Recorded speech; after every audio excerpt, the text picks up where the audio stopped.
Hi, my name is Amy. I'm with the Cass County Public Library, and welcome to A Moment of Science. Today we're going to be talking about buoyancy, things that float and things that don't. Come on, let's see what we've got in store for you. Today we're talking about buoyancy. Buoyancy is basically whether or not an object floats in a liquid or another substance that acts like a liquid. We know of lots of substances that aren't liquids that can act like a liquid. Sand is one. If you shake it, things can float in it or sink in it, depending on whether or not they're heavy. But there's other liquids, like, of course, water, and air acts like a liquid too. So I've got an example here. Here's a bottle of water and a little bit of air, and you'll notice that there's some buoyancy happening here. Right here, this air is floating on top of the water, and you can tell, you turn the bottle upside down, the bubbles float to the top. Do it again. There they go. Up and down. And they will always float to the top because they are always less dense than the water. I've got a couple of other examples here for you. I've got this awesome CCPL rocks here. That definitely is not going to float. It is far more dense than the water. I've got a couple other examples. Got this army dude. Let's see if he floats. He does not. He does not float. How about a comb brick? Anybody want to guess if the comb brick will float? It does. Even if we poke it down there, it comes right back up. How about a plastic Tinker Toy hub? That floats really well. A ball? I think this one's going to float. It's mostly air. Yeah, that one definitely floats. How about a wooden Tinker Toy hub? Floats about as well as the plastic one. Excellent. And I've got a marble here. Who wants to guess on the marble? Yeah, I don't think it will either. Let's see. Nope, definitely not floating. This one's interesting. I did a little test with this earlier. This is a poker chip, and it will float if you set it on top. But if you put it in, it does not float. So it's a little more dense than the water, but the surface tension on top of the water is enough to hold it up if you lay it down very carefully. Let's see, what else do I have here? A Batgirl, my favorite librarian, Batgirl. She does float. Excellent. I pointed out here this rock. Rocks usually don't float, right? But I've got a special rock here. This is from a volcano. It's called a lava rock, and it's got a lot of teeny tiny little holes in it. And those holes trapped a bunch of air. And we remember air is lighter than water, right? So it's going to float on top. Do you think this rock will float? Let's find out. Not that one. Ha, fooled you. All right, let's try another one. There we go. There we go. Science is rough sometimes. Sometimes it doesn't work out as well as you think it does. But this one doesn't have enough air trapped in it to float. But this one does. Got a couple more in here. Look, he's going to go down and come back up. All right, good job. What about that one? Nope, that one sinks. And one more. That one sinks too. But you can see it's bubbling as the water rushes into it and forces the air out. So you can tell that there is definitely some air in these rocks. I'll show you a close-up of this CCPL rock too. It does the same thing. It's got a bunch of air in it. And the water is coming into it to fill it up. It's a neat thing. All right, let's go see some other science. This is a pretty neat little demonstration here. This rock actually does have holes in it. You can see because the air, you see the bubbles coming up right here. Whoops, right here at the tip of that C, bottom tip of that C. The bubbles are coming up because air is being pushed out of the rock as water flows into it. So even though it looks like this rock has no space for anything else in it, it does actually have some space in it.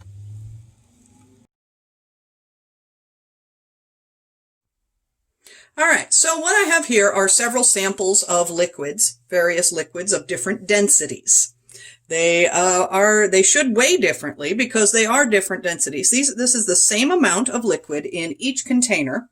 There's a tablespoon of corn syrup, of water, of dish soap, honey, vegetable oil, and pretend this is full of lamp oil right now. My lamp oil is uncooperative with this cup, so we're going to fill this up in a second. But what we should see here is that each of these, despite being the exact same amount in the cup, is going to weigh differently. So let's test it out. Because they are different densities, they're going to weigh different, because density is how much stuff is in the thing you're measuring. Stuff is matter, matter is stuff, and matter is what makes things weigh when you're on a planet. So let's start with our corn syrup. We're weighing in grams, we're going metric. So a tablespoon of corn syrup is 24 grams. All right, so let's try the water now. A tablespoon of water is 18 grams. So which do you think would float on top of the other? If we put the water and the corn syrup in the same container, would one float? I think one would, and it's probably going to be the lighter one. Oh, we've lost a gram somewhere in there. So we've got our 23 grams of corn syrup and our 18 grams of water. I think the water will float on the corn syrup. Let's test the dish syrup, or the dish soap. It is 18 grams, so it's very similar to the water. It should be a little bit heavier. Maybe I mismeasured, but let's see here. Let's try again. 19 grams on my water now. This is really, science is very precise. And now we've got 17 grams on the dish soap. Okay, all right, science, very precise. Let's try the honey. 25 grams. Ooh, that's the heavy stuff. And then we've got our vegetable oil. Y'all know oil floats on water, right? So it should be lighter than the water. Vegetable oil is at 16. Let's try the water again. 19. Okay, so you know the vegetable oil is going to float on the water. Now let's try the lamp oil. I'm going to bring some of that over here. Where is my spoon? Here's my spoon. All right, we've got 1 tablespoon. And you see how it's already trying to leak out of there. But yeah, this is very light, very light. 10 grams, 11 grams. Okay, so yeah, our lamp oil looks like it's our lightest at 10 grams. Vegetable oil at 16. Water at 18. What did we say corn syrup weighs more? Yeah, 24. Dish soap, 17, and honey at 25. All right, so let's layer these up and see what happens. All right, we are out here to do our rainbow density column. We talked about how dense each of these different fluids are. So we're going to start by putting a bunch of Katie's Wild Huckleberry honey in this upright container. It's actually a vase I borrowed from the library's closet the other day. I'll get it back to him. Alright, so we're going to put about 1 inch in here. Make it look good. Pretty and purple.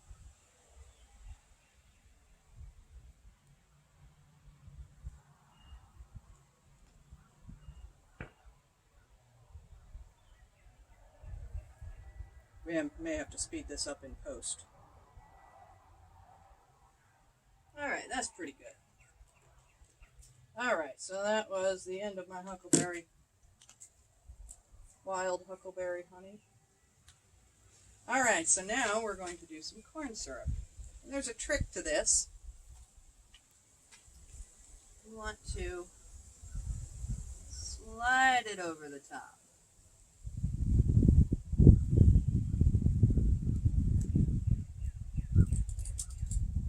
See how we have 2 layers? Looks like I need another layer here. This can also be done with a spoon. Stick the spoon down there and then drizzle everything over the spoon. Oh, look at that. We've got 2 layers looking good.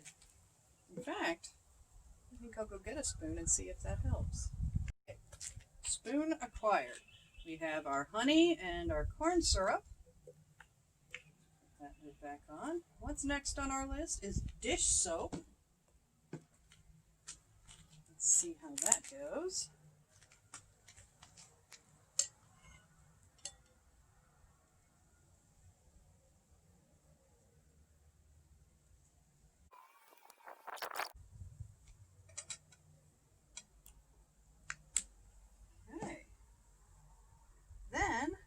comes next? Water. This is from our other experiment, our Cartesian diver.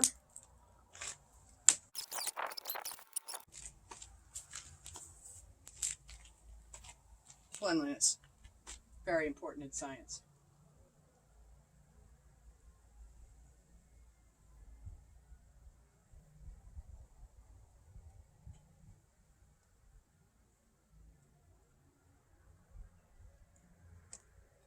How am I doing? Hey, not bad.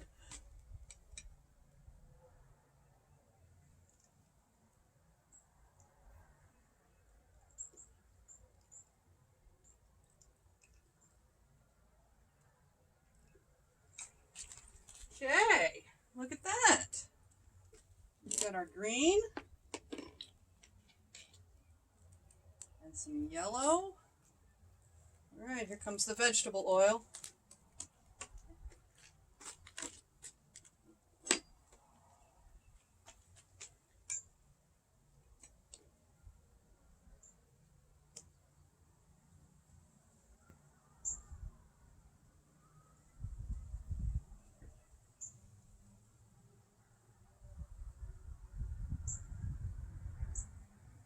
Look at that. That is looking pretty good. All right. And last but not least, lamp oil. This stuff's a little bit dangerous. It's flammable. It's not good for you if swallowed. Danger if swallowed. Combustible. So ask your parents for help with this. You can also use rubbing alcohol is another good substitute for this. Also, don't drink that as well.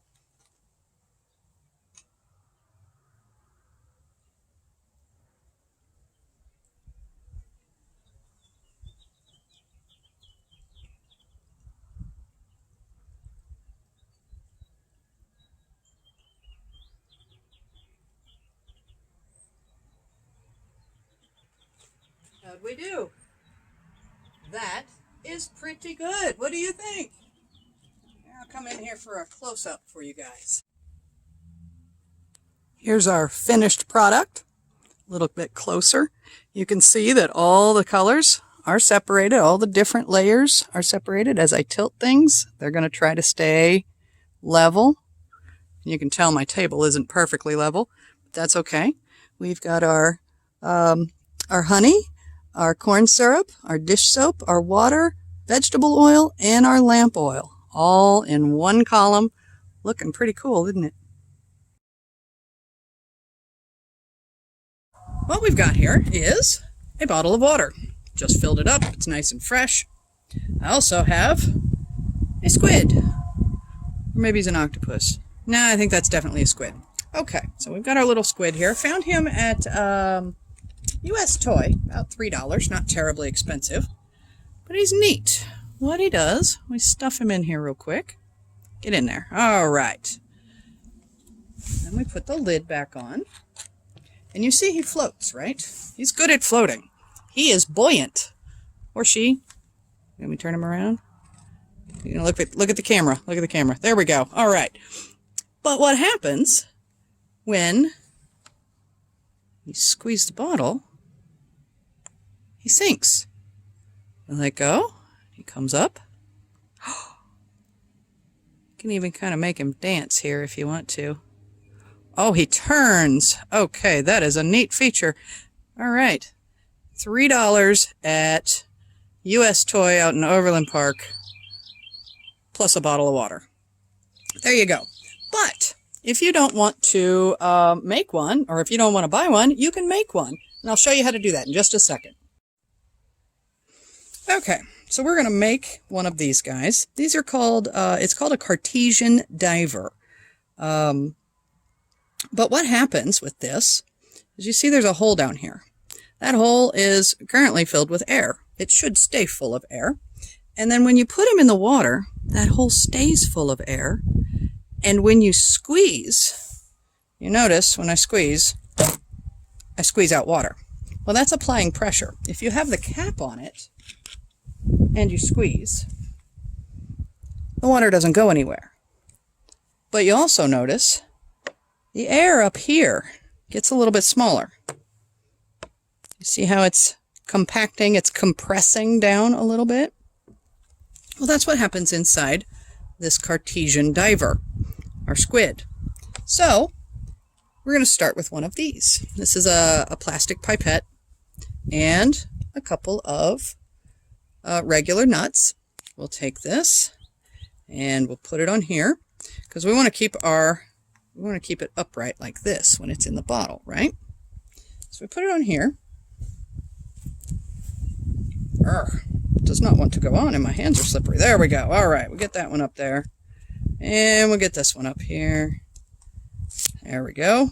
All right, so that's definitely going to stay upright. Let's trim that off a little bit. All right, here's our moment of science. Let's see if this works. All right, now this should float just like our squid did. All right, so let's see if it floats. Well, it definitely dove. But a Cartesian diver should come back up, right? All right, so let's try again. All right, we've reset our water bottle. I'll take one of these off because obviously that was too heavy. So let's see if this works now. Perfect. Look at that. All right, so we're going to put our lid back on because we don't want to squeeze our water out, remember? There we go. Can you see that? You see them in there? It's kind of hard to see, but it's in there. We'll bring it a little bit closer. All right, so here we're going to squeeze again. Perfect! Look at that. And if you watch, you can see what's happening in here. As I squeeze, water level's going to go up in the tube. It goes up until the whole tube weighs more than the water it's in. Right now, it weighs less than the water it's in. It's less dense. Weight is not the right word here. Density is the word we're looking for. It's less dense than the water that it's in, so it floats. But when we push more water into it and compact the air down, compress the air down, then it weighs more. It is more dense than the water that is floating in, and it sinks to the bottom. When we let go, again, that air uncompresses in the tube, and you can see it come back up. You can see it a little bit easier if I don't trim the tube. I did some experiments earlier. I don't know if I can get this guy out of here. Come here, dude. All right, there we go. All right. So if we take a whole one, it's a little easier to watch the water come up the pipette as you squeeze. Ooh, this is tough when your hands are wet. Science. It's hard sometimes. That's all right. We'll keep on trucking. Okay, so we'll put our lid back on. You see our water level is way down here. When we start squeezing, it goes up and up and up until our pipette is more dense than the water it's in. Make it dance a little bit. Make it slam up there. That's kind of neat, isn't it? I'll show you some more buoyancy here in a minute. All right, so now we're going to make our own lava lamp. And I'm told this looks super cool. And you need some water and some vegetable oil. And a glass container, or a plastic one would work too, because this one doesn't get hot. So what you're going to do is fill your glass container up about a quarter full. That looks good. Maybe a little bit more. So I'm just using a mason jar. Then I've got some great value vegetable oil. Then we are going to put the rest as vegetable oil. So we fill that up. And here we get to see another example of buoyancy as the water separates itself out from the oil, or the oil separates itself out from the water, depending on how you want to look at it.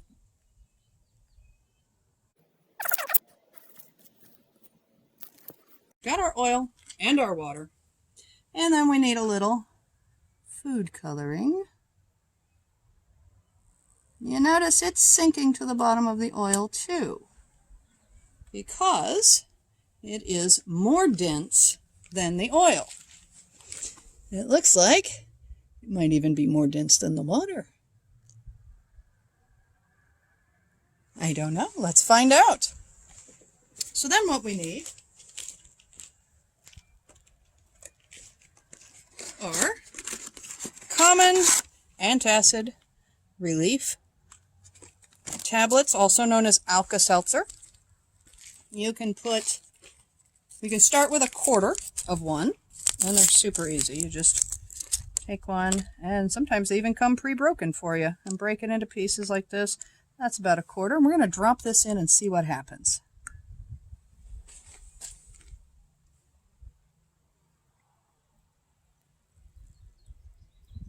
Oh, it's mixing the water.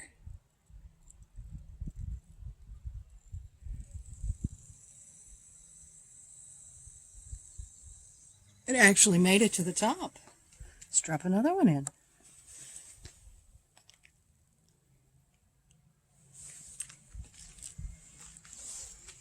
Oh, that's a pretty neat lava lamp effect.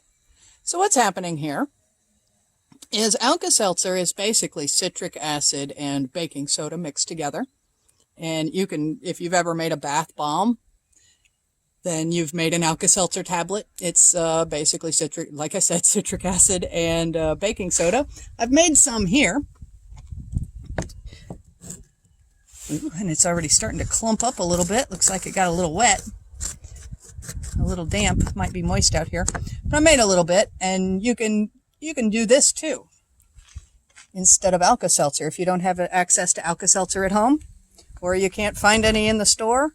Oh, look at that. That is great. It is 2 parts of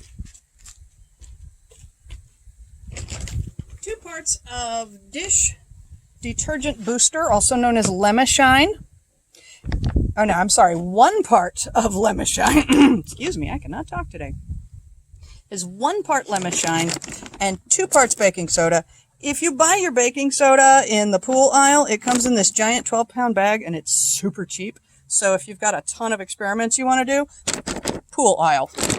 Definitely the way to go there. But as you can see, that makes a pretty spectacular, oh, made a mess there.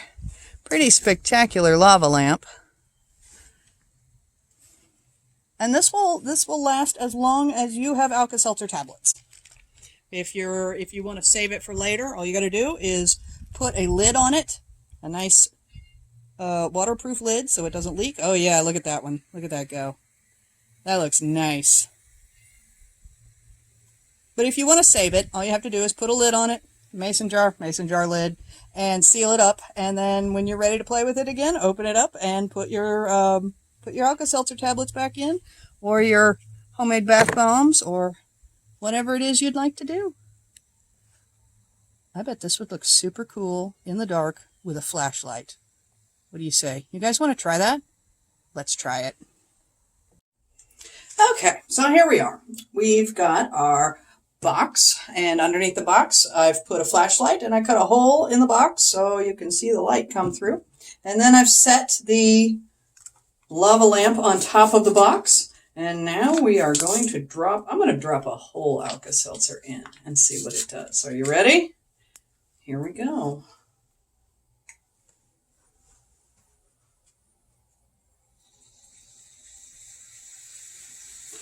Ooh.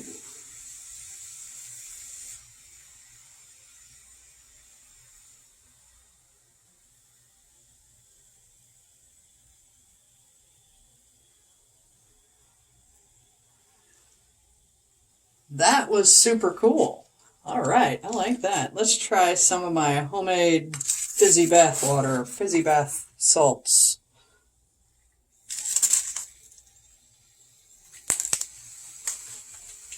Oh, that is so cool.